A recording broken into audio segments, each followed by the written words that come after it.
Navigating your career path.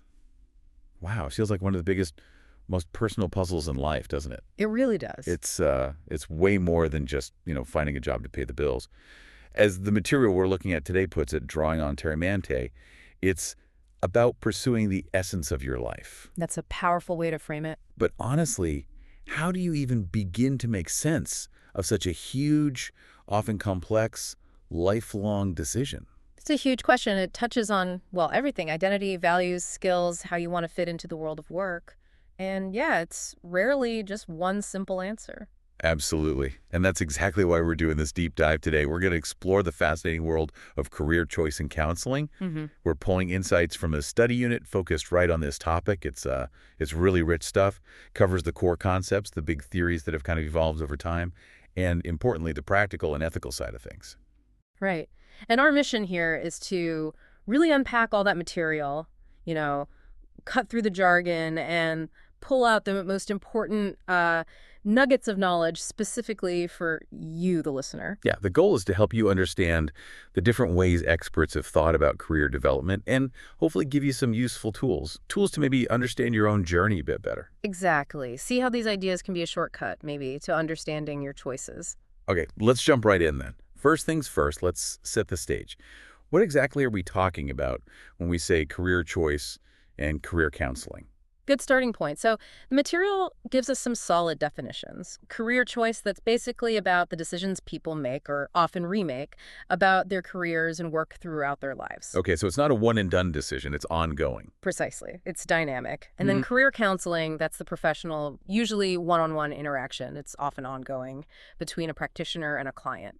And they use psychological theory, communication skills, all that stuff specifically to help the client work through career decisions and, related issues. And the professionals doing this, they're often called career development practitioners or CDPs. The reading mentioned they need a whole bunch of skills. Why such a wide range? Well, think about how complex these decisions are, right? You obviously need someone who can communicate well, Sure. but they also need to manage relationships, maybe with employers, training providers, who knows. Ethics and professional behavior are, like, absolutely key because you're dealing with really sensitive life Makes stuff. sense. And managing diversity is crucial. Everyone's different. Using information effectively, delivering the service, helping people actually become more employable, it's all part of it. Yeah, that paints a picture. It sounds like it needs more than just knowing the theories. Oh, definitely. Beyond those core skills, there are also specialized things like doing the counseling itself, using psychometric tests, research, education about careers, even recruitment or placement. It's a pretty broad field. Got it. So that's the landscape. Now, let's get into something I find really interesting.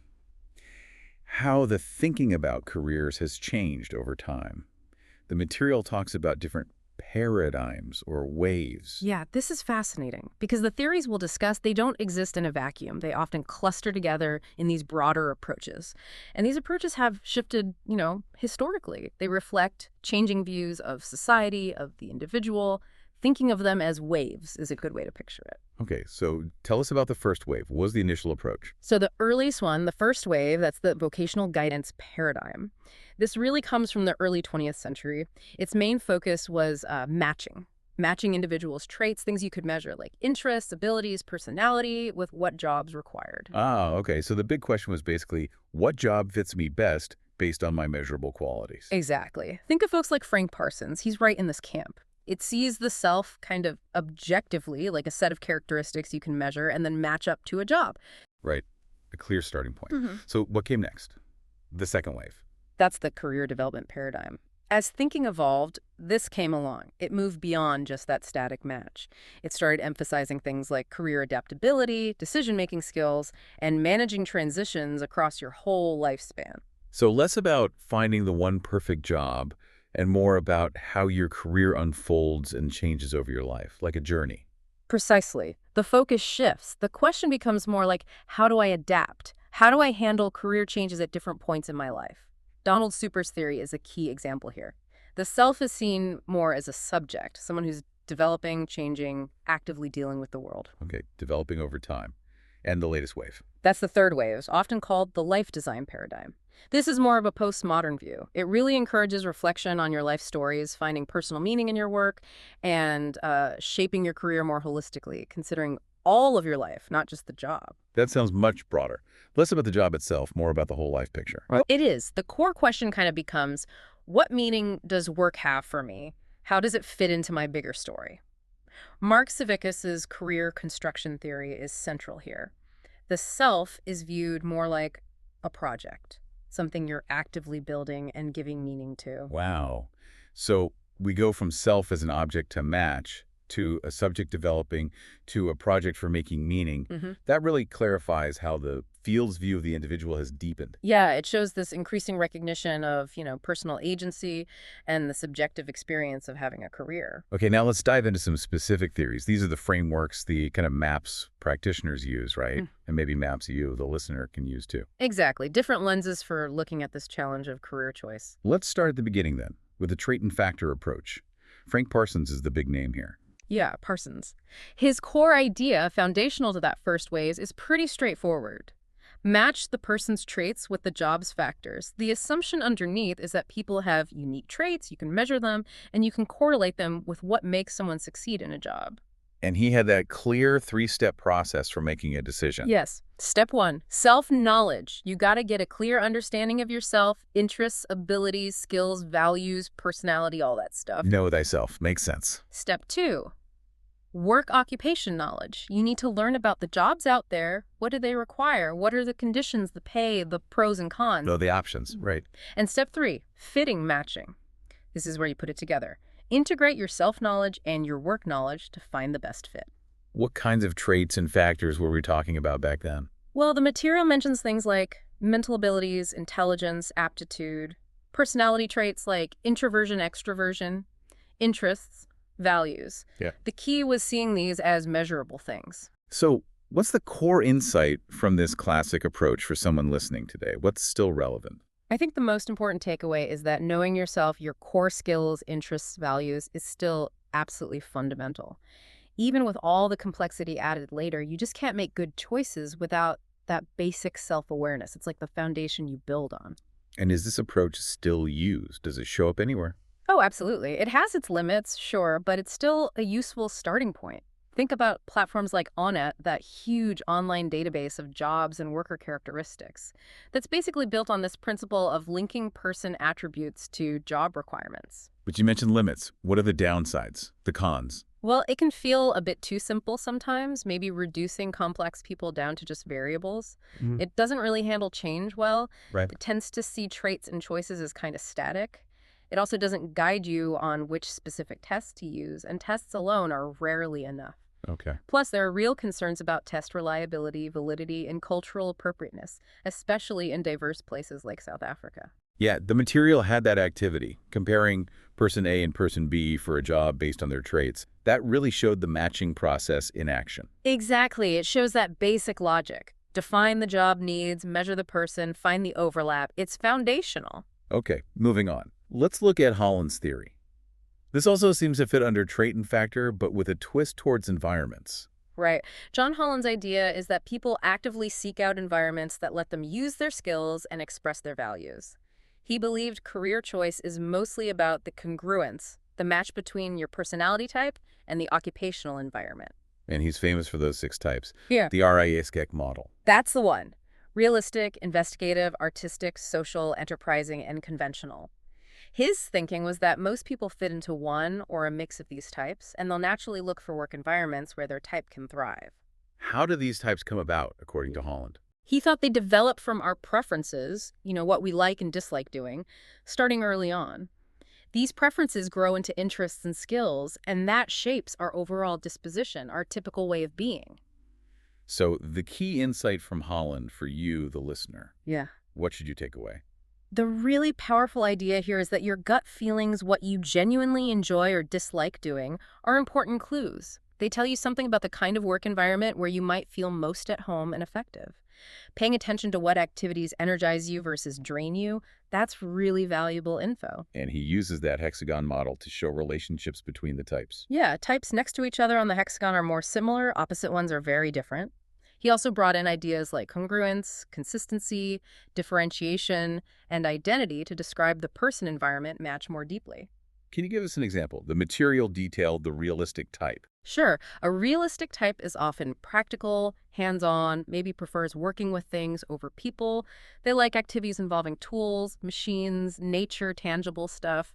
They might not be drawn to abstract or overly social things. Okay. This leads to skills like mechanical, agricultural, electrical skills, so occupations, Hmm. maybe jeweler, farmer, chef, detective, electrician jobs where you're doing concrete things. That helps make it concrete, and this theory gets used quite a bit. Yeah, widely used in counseling, but also in HR, recruitment, selection, placing people, because it gives a clear structure for thinking about matching people and jobs. Pros and cons. Big pro. It's an intuitive way to make sense of the huge world of jobs. A potential con. Its simplicity can lead to oversimplification, and finding that perfect fit depends on what jobs are actually available, right? True. Okay, one more theory linked to types. Jung's theory of psychological types. Jung. His work is fundamental for understanding individual differences, specifically in how we perceive the world and how we make decisions. He proposed people differ based on combinations of core psychological processes. And this is where things like the MBTI come from. Exactly. Tools like the Myers-Briggs Type Indicator, the Jung Personality Questionnaire, they're built on Jung's ideas. He talked about two basic attitudes: extroversion focusing energy outward, and introversion focusing energy inward. Right, the E and the I, and then 4 functions. Correct. Two are about how we perceive or take in information, sensing focusing on concrete facts, the here and now, and intuition focusing on patterns, possibilities, the big picture. S and M. Okay. And the other two are about how we make judgments or decisions, thinking using logic, objective analysis, and feeling using values, considering the impact on people, T and F. The material notes sensing intuition are seen as irrational, meaning perception-based, not judgmental, and thinking feeling as rational judgment-based. So what's the key Jungian insight for someone trying to figure out their career? The powerful idea here is recognizing that people are genuinely wired differently in how they process information and make choices. Understanding your own leanings, are you more sensing or intuitive? Thinking or feeling? Can give you huge insights into your preferred work style, how you communicate best, even what kinds of tasks might feel more natural or, frankly, more draining. And the material links these types of jobs. Yeah, it gives examples like suggesting a marketer might often be an ESTJ type or a scientific researcher an INTP. These aren't rigid boxes, of course, but correlations. They show how different preference combinations might align with what certain jobs demand. And this is mainly used in counseling and job selection, too. Yes, it offers a rich way to understand why people approach work, teamwork, and decision-making so differently. Okay, let's shift gears now. We're moving into that second wave, the lifespan development theories. This feels quite different from just matching types, doesn't it? Oh, it's a major shift. These theories really stress that career isn't just one event or a static thing. It's an ongoing process. It unfolds over your entire life. The focus moves to how you develop and actively manage your changing roles and priorities as you age. So career is a continuous journey, not a destination. Exactly. It pulls heavily from developmental psychology, looks at life stages, the tasks typical for different ages, and this idea of career maturity, basically, how ready you are to handle those tasks. And a big name here is Donald Super. That's right. Super's core idea is that your career development is essentially about forming and then implementing your self-concept in the world of work. Your self-concept, who you think you are, your values, your characteristics develops through life experiences, interactions, role-playing, and crucially, it can change. Your career decisions are largely attempts to live out this evolving self-concept. He defines specific terms like synthesis, career adjustment, career maturity. Yes. Synthesis is that learning process, starting young, where you integrate experiences, maybe through play or trying things out. Career adjustment is the outcome, how well you're doing at implementing your self-concept. You might adjust your self-concept or your approach based on feedback. Career maturity is about your readiness to tackle the developmental tasks of whatever life stage you're in. And then he outlined those well-known 5 life stages. Can you walk us through those? Sure, but it's really important to remember these aren't rigid steps everyone follows perfectly. First is growth, birth to about 14. This is about developing a basic sense of self, exploring the world, forming initial interests, often through fantasy or identifying with role models. Okay, childhood, basically. Then exploration around 14-25. Here, you start making tentative choices, trying things out, part-time jobs, exploring fields more seriously. This can be a tricky time if choices feel forced too early. Teen years and early adulthood. Next, establishment, around 25-45. This is about getting started in a chosen field. Often involves a trial period, maybe some job hopping, then ideally moving towards stabilization, getting secure, building expertise, advancing, but frustration or stagnation can happen here too. Mid-career settling in. Then, maintenance, around 45-65. This is often about holding your ground, continuing along established lines. The risk here can be stagnation, maybe not keeping skills up to date. Or it could be about reaching further goals. Maintaining position. And finally, decline, 65 onwards. This stage involves slowing down work, maybe preparing for or entering retirement, possibly seeking less responsibility, adapting to changing roles, and maybe declining energy or capacity. Winding down. Got it. What's the key insight from Super's perspective for someone listening? I think the biggest takeaway is that it's totally normal, even expected, for your career focus and your sense of self at work to change over your life. What felt right at 22 might not fit at 42 or 62. Career isn't static. It's a continuous process of adapting and becoming as you move through life. The material used that case study of Purnell, who's 26. How does he fit? Purnell's a great example. He's right in that establishment stage. His exploration phase actually went well. He's found a passion for airplanes, studied for it. Right. But now he feels stuck. He hasn't managed to establish himself in that specific field he loves. So even with clear passion, navigating the tasks of that establishment stage is proving difficult for him. The case also touches on his other life roles, reminding us work isn't everything. That really brings the stages to life, showing the actual challenges someone might face in a particular stage. It does. It highlights that even if you think you know what you want, successfully establishing yourself can still be complex. Okay, now let's move to that third wave, the postmodern perspectives, and specifically Savickas' career construction theory.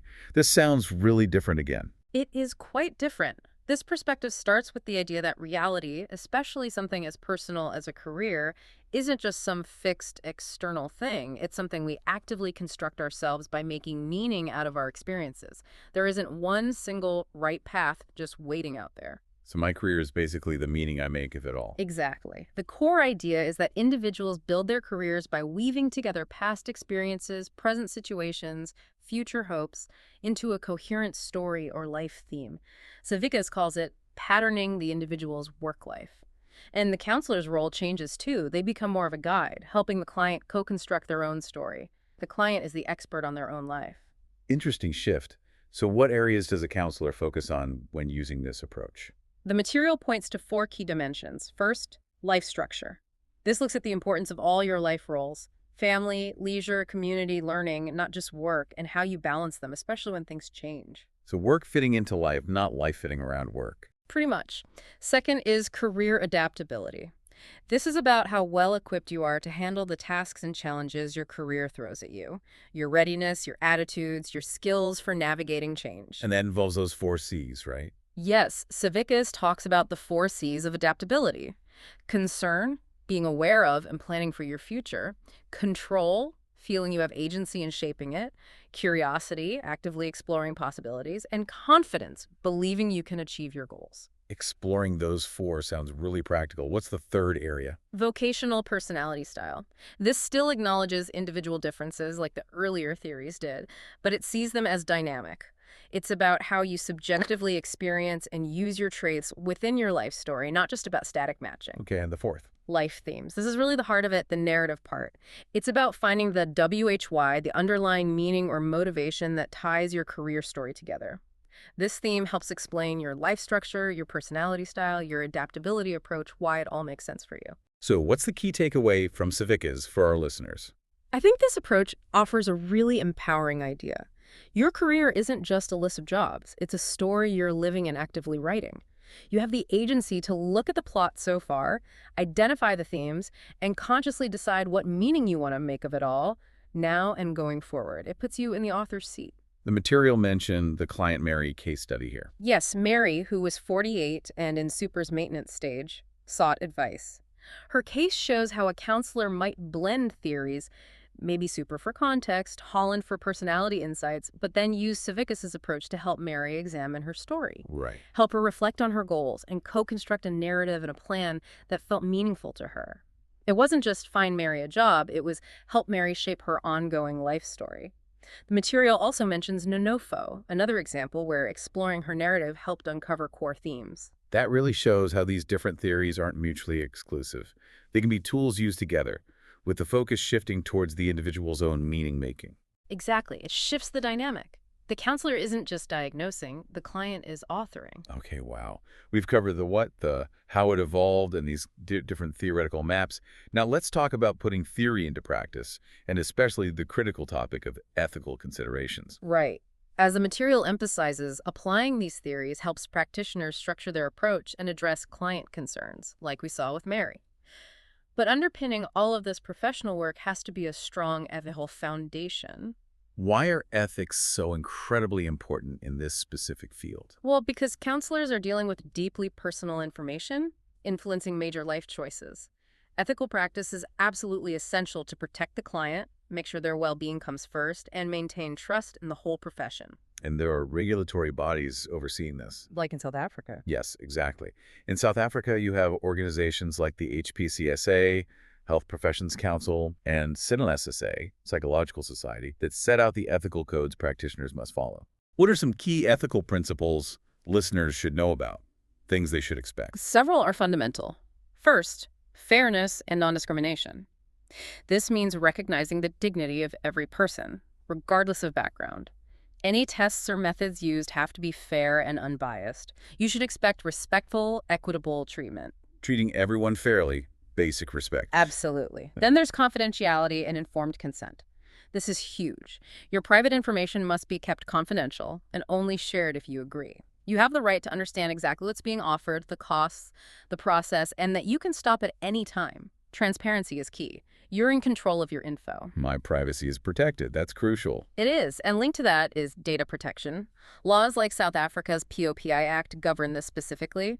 Practitioners must only collect necessary data, keep it secure and accurate, and let you share information. They have to be open about how they handle personal details, contact info, history, everything. So protecting my data isn't just nice, it's a legal and ethical must. It absolutely is. And finally, there are broader moral and legal responsibilities. This means always acting in your best interest as the client and, crucially, causing no harm. Sometimes practitioners face tough calls, balancing confidentiality with legal duties, maybe needing to report something required by law. But professional integrity always means prioritizing your welfare and trust. The material mentioned a client Raphael case study here. Yes, Raphael's situation was used to illustrate various ethical dilemmas that can pop up in real practice. It underlines why these guidelines are so vital for professionals to navigate tricky situations responsibly and always protect their clients. Wow, okay. We have really covered a massive amount of ground in this deep dive. We started with definitions, traced how thinking evolved through those waves, fitting traits, developing across life, making meaning. We dug into specific theories, Parsons, Holland, Young, Super, Savickas, seeing the different lenses they offer. And we finished with those vital ethical guardrails. It really has been a journey through decades of thinking about this fundamental human challenge. And like you said, these theories aren't just dusty old ideas. They offer different ways, different tools for you to understand yourself, the work world, and the choices you face wherever you are in your career. Yeah, they give you language, a structure for what can feel pretty messy and personal. Right. Understanding these perspectives can feel like getting a set of maps, can't it? Instead of just wandering, you can consult them. Is my challenge right now about figuring out what I'm good at, what I like? Parsons, Holland. Or is it about navigating a life change, realizing my priorities are different now I'm older? Exactly. Or is it maybe less about the job title and more about finding deeper meaning in what I do day to day? Savickas. Absolutely. They give you powerful questions to ask yourself. And if we circle back to that really potent idea from Savickas that your career is a subjective construction, basically a story you're constantly writing. Then the question becomes, what story are you telling about your work life right now? And importantly, what does that story really mean to you? That feels like the perfect place to leave it. Maybe think about this. What's one small step you could take this week, perhaps inspired by just one of these ideas we've discussed, to better understand or even actively shape the next chapter of your career story?